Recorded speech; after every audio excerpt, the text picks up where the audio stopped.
সংযুক্ত আরব আমিরাতে বৈষম্য বিরোধী ছাত্র আন্দোলনের সাথে সংহতি প্রকাশ করে হাসিনা সরকার বিরোধী বিক্ষোভ করে জেলে যাওয়া ৫৭ বাংলাদেশির মধ্যে মুক্তি পেয়ে দেশে ফিরেছেন ১৪ জন প্রবাসী। এদের মধ্যে শনিবার রাতে এয়ার অ্যারাবিয়ার ২টি ফ্লাইটে চট্টগ্রাম শাহ আমানত আন্তর্জাতিক বিমানবন্দরে নামেন ১২ জন। সরকারের বিশেষ তৎপরতায় জেল থেকে মুক্তি পেয়ে তারা ধন্যবাদ জানিয়েছেন ডক্টর ইউনূস সহ সকল উপদেষ্টাদের। চট্টগ্রামের বোয়ালখালীর কানুঙ্গপাড়ার বিশ্বজিৎ দে সংযুক্ত আরব আমিরাতে ব্যবসা করতেন তিনি, কিন্তু গেল ১৯ জুলাই সেখানে দেশের বৈষম্য বিরোধী ছাত্র আন্দোলনের সাথে সংহতি প্রকাশ করে বিক্ষোভ করায় গ্রেফতারের পর তার সাজা হয় ১০ বছরের। একই অবস্থা হাটহাজারীর মেহরাজ উদ্দিনের। সংসারের হাল ধরতে সেলস ম্যানেজার হিসেবে ৩ বছর আগে সংযুক্ত আরব আমিরাতে যান তিনি। পরে এই বিক্ষোভে যোগ দিয়ে হয়েছিলেন গ্রেফতার, সাজাও হয়েছিল ১০ বছরের। তবে ডক্টর ইউনূস সরকারের বিশেষ প্রচেষ্টায় মুক্তি পায় তারা, আর এতে আবেগ আপ্লুত তিনি। দীর্ঘ অনিশ্চয়তা দূর করে কারাগারের বদলে মুক্তি, এ যেন স্বপ্ন আপনজনদের কাছে পেয়ে ধরে রাখতে পারেনি চোখের পানি। মুক্ত হইতে অবশ্যই ভালো লাগছে, কেননা আমাদের দূতাবাস থেকে অনেক সহকর্মীরা গেছে, আমাদেরকে অনেক হেল্প করছে। তার কারণে ওনারা গেছে বিদায় হয়তো আমরা মুক্ত হতে পারছি, না হলে মুক্ত হওয়ার তেমন কোনো ছিল না। আমাদের প্রায় অনেকদিন সাজা হয়ে গেছিল, দূতাবাস আমাদের হেল্প করছে বিদায় আমরা আজকে মুক্ত হতে পেরেছি। আজকে মুক্ত হয়ে আমাদের অনেক ভালো লাগতেছে। আমি ওখানে আমাদের দোকান ছিল অটো ইলেকট্রিকে, গাড়ির অটো ইলেকট্রিশিয়ান কাজ করতাম ওখানে। আর সরকার তো আমাদের সাথে আছে, যেহেতু সাথে যদি না থাকতো আমরা তো থাকতে পারি না। অবশ্যই আমাদের সাথে আছে, আমাদেরকে অনেক হেল্প করছে, কারণ আমরা আজকে এখানে বাংলাদেশে আসতে পেরেছি। এখানে তো ১০ বছরের সাজা দিয়েছিল, তো এমনি সবাই আশ্বাস দিয়েছিল, এখানে যারা ছিল জেলের মধ্যে ওর সবাই আশ্বাস দিয়েছিল যে তোমাদের 10 বছর হবে না, এর আগের ছেড়ে দিবে। তো আলহামদুলিল্লাহ আমাদের 50 দিনের মধ্যে ছেড়ে দিয়েছে। এখন আলহামদুলিল্লাহ এখন আব্বুকে দেখতে পাচ্ছি, সবাই আসছে, এখন আলহামদুলিল্লাহ ভালো লাগতেছে। মুক্তির আনন্দের পাশাপাশি তারা এখন আছেন আরেক দুশ্চিন্তায়। চাকরি হারিয়ে নতুন করে জীবনযুদ্ধে নামতে তারা সহায়তা চান সরকারের। আমাদের সরকারের সাথে প্রত্যাশা এটাই, ওখানে আমরা ব্যবসা বাণিজ্য করতেছি সবাই, এখন তো আমাদের আর কিছু নাই, ওখান থেকে আমাদের সব শেষ। এখন আমাদের সরকার যদি এটা আমাদেরকে বিদেশে হোক আর দেশ হোক, যে কোনো জায়গায় একটু ব্যবসা বাণিজ্য করে খাওয়ার, না হলে কিছু একটা করে চলার মতো ব্যবস্থা করে দিলে এটার জন্য।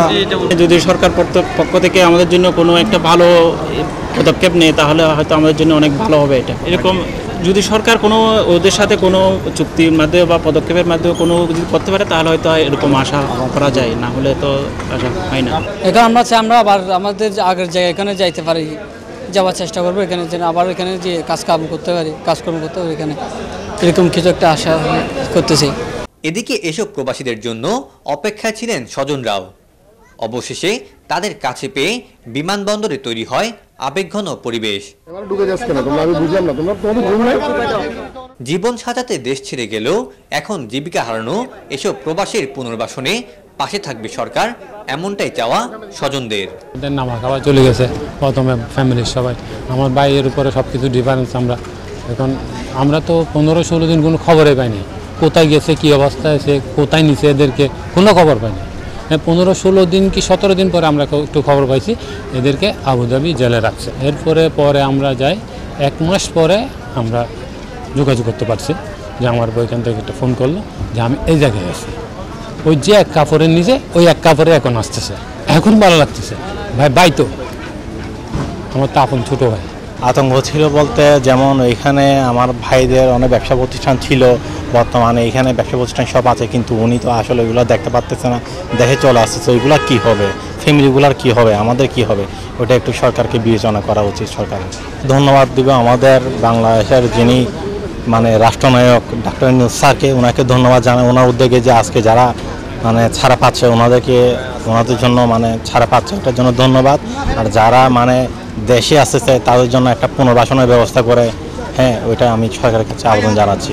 আমি প্রথমে ছেলেরা দেশে ফিরিয়ে আনার জন্য প্রধান উপদেষ্টা ডক্টর মোহাম্মদ ইউনূস এবং যারা সহকারী আছে তাদেরকে আমি অসংখ্য ধন্যবাদ জানাচ্ছি। যেহেতু আমি আজকে কি ফিরে পাইছি এটা আমি নিজেও জানি না যে আমার ছেলে ফিরে আসছে। 10 বছর সাজা হয়েছিল। এখানে যখন আন্দোলন চলাকালে আমার ছেলেরা ওখানে আন্দোলনের শরিক হয়, কিন্তু এরা জানে না যে ওখানে অ্যারেস্ট হয়ে জেল কাটতে হবে অনেক দিন। কিন্তু আল্লাহর রহমত অশেষ রহমত ফেসিবাদী সরকার চলে যাওয়ার পর কিন্তু দেশে আবার ফিরে পুনরায় গণতন্ত্র ফিরে এসেছে, আমাদের ছেলেরা ফিরে এসেছে। ওই জন্য ডক্টর মোহাম্মদ ইউনূসকে এবং যারা উপদেষ্টা মণ্ডলী আছে সবাইকে এবং আপনারা সাংবাদিক যারা আছেন সবাইকে আমি অসংখ্য ধন্যবাদ জানাচ্ছি। অন্তর্বর্তী সরকারের সফল কূটনৈতিক সফলতায় মুক্তির আনন্দ নিয়ে দেশে আসলেন এই প্রবাসীরা। সৈয়দ তামিম মাহমুদ, এটিএন বাংলা, চট্টগ্রাম।